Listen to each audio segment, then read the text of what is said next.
أعوذ بالله من الشيطان الرجيم. بسم الله الرحمن الرحيم. الحمد لله رب العالمين.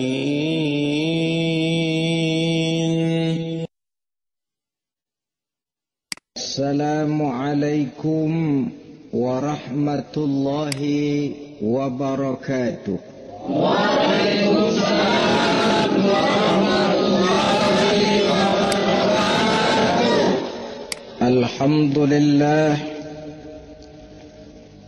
Alhamdulillahil jabbaril qahhar, al-azizil ghaffar, khaliqil jannati wan nar. Wassalatu wassalamu ala sayyidina wa maulana Muhammadinil Mukhtar wa ala alihi wa ashabihil adhar. Amma ba'du. Saudara-saudara kaum muslimin rahimakumullah.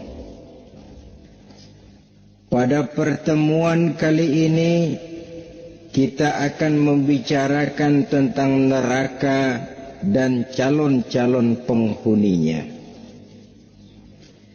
Sesungguhnya kalau kita bicara tentang neraka, artinya kita bicara tentang akhirat. Dan kalau kita bicara tentang akhirat, kita bicara tentang alam gaib yang merupakan salah satu dari rukun iman yang 6, percaya kepada alam gaib. Kalau sudah bicara alam gaib, maka ini di luar batas kemampuan nilai-nilai ilmiah dan di luar batas kemampuan renungan filsafat. Ilmu pengetahuan akan buntu kalau sudah membicarakan alam gaib. Artinya kehidupan di akhirat itu tidak bisa diteliti secara ilmiah. Filsafat pun akan ngambang kalau sudah membicarakan kehidupan di alam gaib. Karena itu kalau kita kembali kepada logika, jika kita ingin mengerti tentang caranya membuat bangku, kita pergi ke tukang bangku dan bertanya kepadanya. Kita ingin mengerti cara membuat mobil, kita pergi ke tukang mobil, ke bengkel mobil dan bertanya kepada ahlinya. Pun dalam urusan alam gaib, sudah sewajarnya kita kembali kepada penjelasan dari sang pencipta alam gaib, yakni Allah subhanahu wa ta'ala. Dan melalui kitabullah Al-Quranul Karim, Allah telah menjelaskan masalah-masalah gaib berupa kehidupan di sorga dan neraka itu secara jelas dan pasti. Dengan kata lain, di dalam membicarakan tentang neraka ini, yang menjadi dasar daripada pemikiran kita adalah rasa iman kepada Allah subhanahu wa ta'ala. Karena soal neraka tidak pernah bisa dibuktikan dengan ilmu pengetahuan. Tidak bisa diselidiki. Sebab orang yang sudah pulang ke sana pun tidak pernah kembali lagi kemari untuk kita tanya bagaimana hal ihwal keadaan di sana. Saudara-saudara kaum muslimin rahimakumullah. Neraka dalam istilah Quran selalu disebut dengan narun, yaitu suatu tempat di akhirat nanti yang wujudnya berupa api yang bergejolak, bernyala dengan teramat dahsyatnya, sehingga dapat mengelupaskan kepala setiap orang dan menjulang ke hati. Diriwayatkan oleh Imam Bukhari dan Muslim bahwa Rasulullah sallallahu alaihi wasallam pernah bersabda, "Narukum hazihi allati tuqiduna juz'un min sab'ina jazaan min harri jahannam." Qalu wallahi in kanat lakafiyatun ya Rasulullah. Qala fa innaha fadlat bitis'in wa sittina jazaa. Apimu yang kamu pakai di dunia ini, kata Nabi, untuk memasak, untuk menyalakan lampu, api yang kau pakai di dunia ini cuma satu bagian kecil dari 70 kali bagian panasnya neraka jahanam. Sahabat waktu itu terperanjat lalu berkata, "Wallah in kanat lakafiyatun ya Rasulullah." Ya Rasul, api di dunia ini saja sudah cukup untuk menghanguskan kami, untuk menghanguskan apa yang ada. Bersabda Rasulullah sallallahu alaihi wasallam, maka sesungguhnya api neraka itu dilebihkan panasnya dengan 69 kali daripada panasnya api di dunia ini. Jadi sepanas-panasnya api yang pernah kita rasakan di dunia ini, maka api di neraka nanti 69 kali lebih panas dari api yang kita rasakan paling panas di dunia. Hadis yang senada dengan penjelasan ini di samping Jawahirul Bukhari, kita bisa menemukannya dalam Mukhtasar Tazkiratul Qurtubi dan Mukhtasar Ibnu Abi Jamrah misalnya. Saudara-saudara kaum muslimin rahimakumullah, sehingga boleh jadi seringan-ringan azab penduduk neraka di akhirat nanti, kata Nabi, seorang yang di telapak kakinya diletakkan kerikil neraka yang sangat kecil, lalu mendidih otaknya. Itu seringan-ringannya. Di tapak kakinya diletakkan kerikil neraka yang oleh karena panasnya lalu mendidih otaknya. Itu yang paling ringan, gak apa-apa, cuma segitu aja. Di telapak kakinya ditaruh kerikil, otaknya lalu jadi mendidih karena menahan panas. Pantas kalau satu hari Luqmanul Hakim pernah memberikan nasihat kepada anaknya, kata beliau, "Anakku, kerjakanlah dosa seberapa kekuatanmu menanggung azab Allah, dan laksanakan ibadah seberapa hajat dan keperluanmu kepada Allah. Berapa banyak hajatmu kepada Allah, begitulah kamu harus beribadah.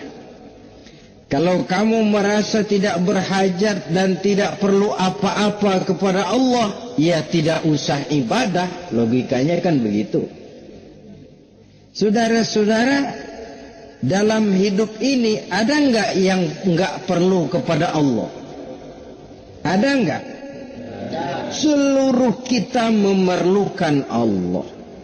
Karena itu Luqman betul dengan bahasa diplomatis, anakku, kerjakan ibadah seberapa hajatmu kepada Allah. Makin banyak hajatmu kepada Allah, makin banyak hendaknya kamu melaksanakan ibadah. Tapi kalau kamu sudah merasa bisa hidup tanpa Allah, persilahkan kamu tidak usah ibadah. Sebaliknya, kerjakan dosa seberapa kekuatanmu menanggung azab siksaan Allah. Kalau merasa sudah belajar ilmu kebal, kira-kira di neraka nanti enggak apa-apa, persilahkan kerjakan dosa sebanyak-banyaknya. Tapi kalau masih berpikir, gua mah jangan dibakar di neraka, nginjak puntung rokok gua lompat. Kalau masih berpikir ke situ, ya hati-hati, saudara-saudara. Nah, sebagaimana surga, neraka pun ada pintu-pintunya. Dan yang melalui pintu-pintu itu sesuai dengan dosa yang dia kerjakan pada waktu kehidupannya di dunia ini. Jadi setelah manusia diadili, mereka kumpul di padang mahsyar beramai-ramai. Yang mendapat kitab di tangan kanan, yang selamat dari proses pengadilan, yang sudah nyata lebih banyak kebaikannya daripada kesalahannya, wajah mereka berseri-seri. Tapi yang raportnya merah, yang timbangannya lebih banyak kejahatannya, mereka mukanya udah pada gulem. Di tengah itulah kedengaran pernyataan dari Allah Subhanahu wa ta'ala, salamun qawlan min rabbir rahim. Ada ucapan selamat dari Allah, Tuhan yang maha pengasih dan maha penyayang. Salamun alaikum, selamatlah kamu wahai orang-orang yang kelak akan sampai ke surga. Yang lulus di pengadilan dapat ucapan selamat dari Allah. Tapi pada saat itu juga Allah mengatakan, wamtazul yawma ayyuhal mujrimun. Pada hari ini, semua orang-orang yang kurang ajar supaya minggir. Wamtazul yawma ayyuhal mujrimun. Orang-orang yang durjana, kelompok durhaka, para pembuat dosa, misah hari ini, minggir semuanya. Kamu akan digiring ke dalam neraka. Saudara-saudara kaum muslimin rahimakumullah, baik mereka yang akan menuju surga, baik mereka yang akan masuk ke dalam neraka, sama melintasi satu jembatan yang melintang di atas neraka. Dalam surah Maryam ayat 71 dan 72, walaupun jembatan itu tidak digambarkan secara jelas, tapi kita temukan penjelasan Allah sebagai berikut. Wa inna minkum illa wariduha kana ala rabbika hatman maqdiya thumma nunajjil ladzina taqaw wa nazaru zalimina fiha jasiyya. Saudara-saudara, dan tidak ada setiap orang pun kecuali mereka akan melalui api neraka itu. Adapun orang-orang yang bertakwa, mereka diselamatkan oleh Allah sedangkan orang-orang yang zalim mereka terlempar ke dalam jurang neraka. Nah, itu yang dinamakan dengan sirat.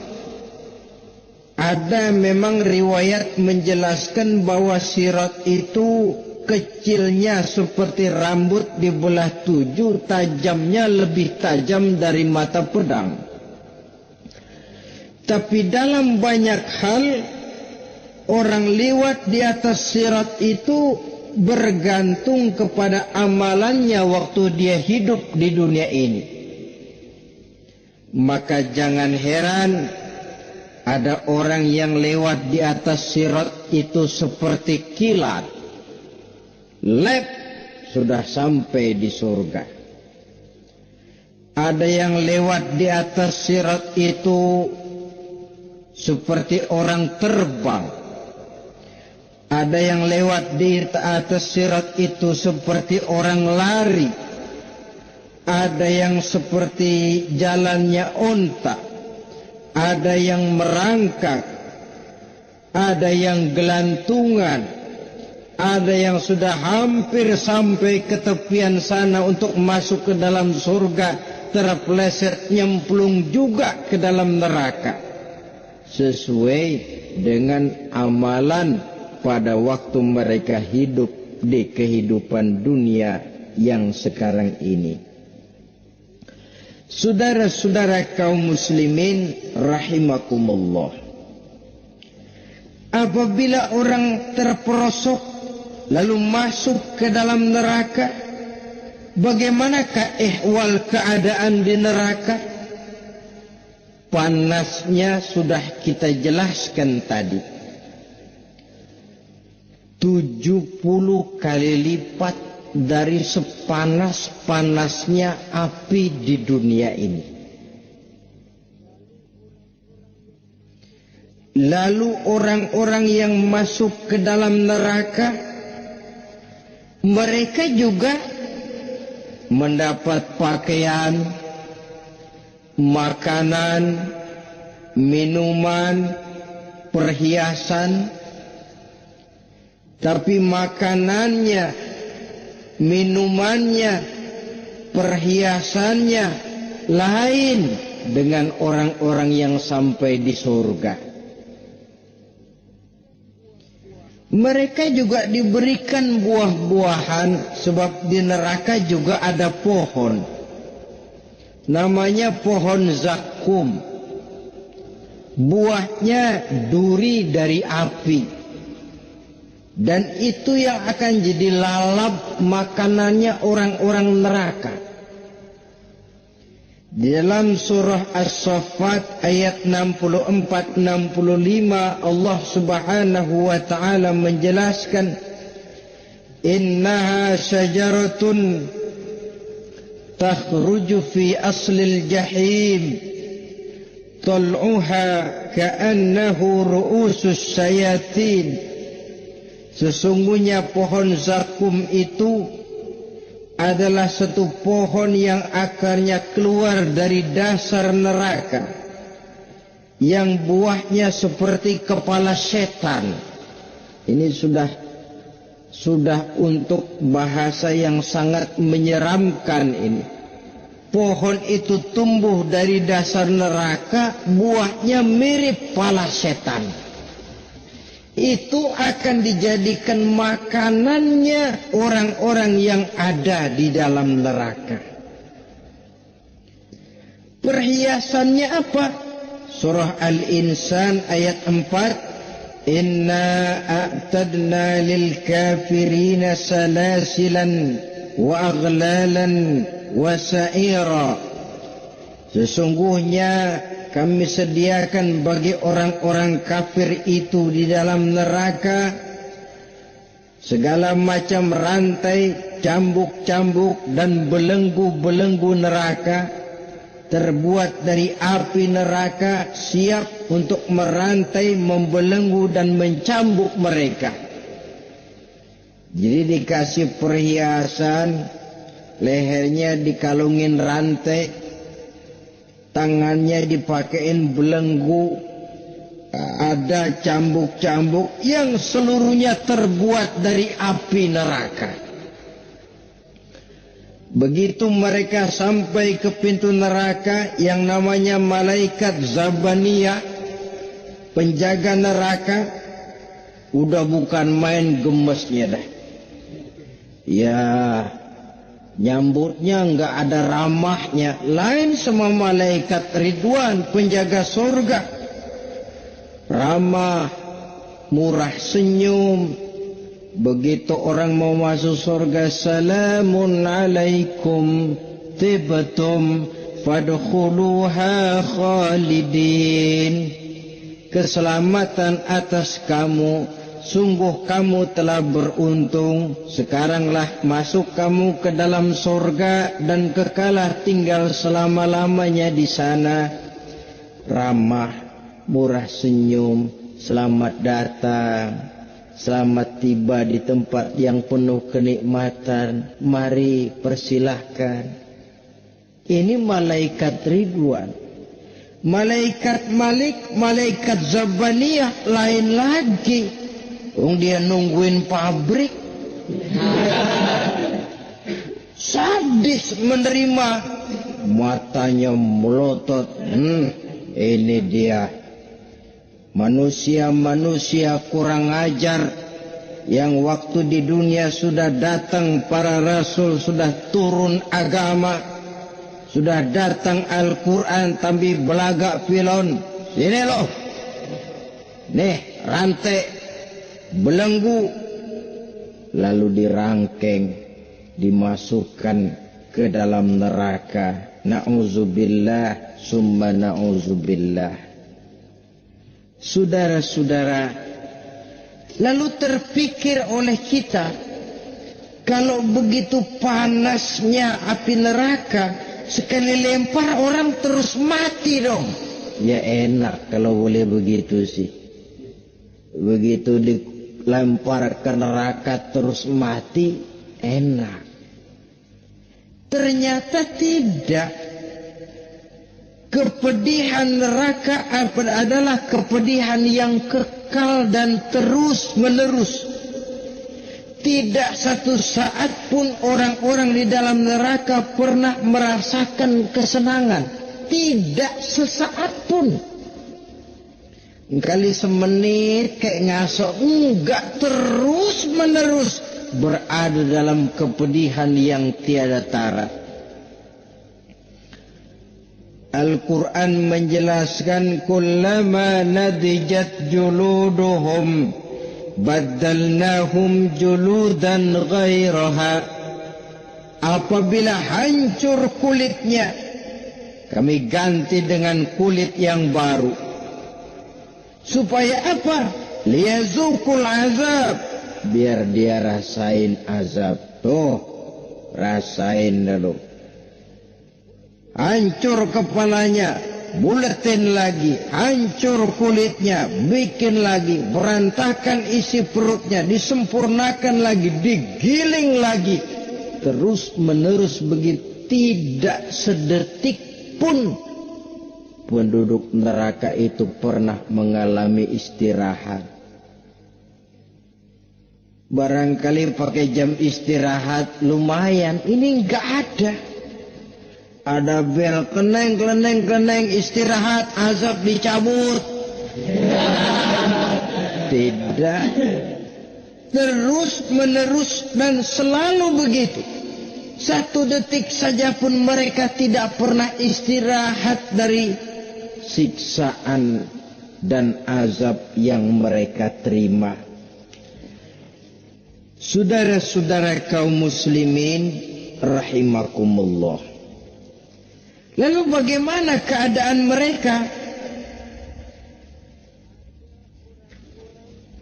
Ada orang-orang di dalam neraka itu yang dikenakan pakaian dari api neraka. Luar biasa. Dikasih pakaian dinas dari api. Kemudian kepalanya dituangi air yang sedang mendidih, yang dengan tuangan air itu dihancur luluhkan segala isi perutnya dan kulit-kulitnya. Setelah itu mereka dicambuk dengan cambuk-cambuk dari besi. Apabila mereka hendak keluar dari neraka, mereka dicampakkan kembali ke dalamnya dan dikatakan kepada mereka, rasakan siksaan yang membakar ini. Dalam surah Al-Hajj ayat 19 sampai 22 kita bisa simak firman Allah Subhanahu wa taala. Fallazina kafaru qutti'at lahum siyabun min nar yusabbu min fawqi ru'usihimul jahim yus'aru bihi ma fi butunihim wal julur ولهم مقامع من حديد كلما أرادوا أن يخرجوا منها من غم أعيدوا فيها وذوقوا عذاب الحريق نعوذ بالله ثم نعوذ بالله. Diberikan pakaian dari apilah sekelumit tentang neraka dan calon-calon penghuninya. Mudah-mudahan Allah jauhkan kita, Allah jauhkan anak cucu kita, Allah jauhkan seluruh keluarga kita dari neraka dan dari azab neraka. Terima kasih dan mohon maaf. Wassalamualaikum warahmatullahi wabarakatuh. Waalaikumsalam warahmatullahi wabarakatuh.